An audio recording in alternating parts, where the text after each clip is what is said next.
Happy Thursday, beautiful people. Yesterday I was taking a walk after one of the hardest mornings I've had in a very long time.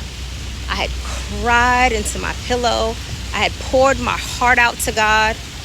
So then I decided to walk, right?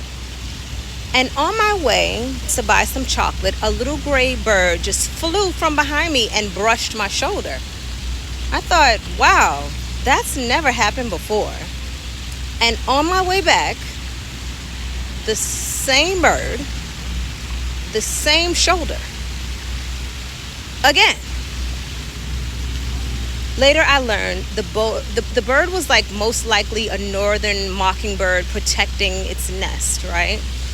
So the lesson wasn't that the bird was crazy and wanted these hands or had a secret message for me. The lesson was that Jesus has already said in Matthew 6:26, look at the birds of the air, right?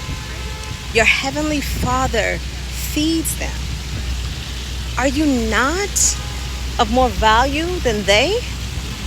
That moment reminded me of something desperately that I really needed to remember.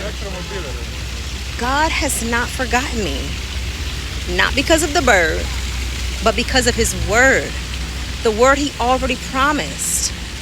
Maybe today you feel forgotten. Maybe you're waiting for answers. Maybe you've been praying for a long time. And if that's you, lift your eyes. Consider the birds, right?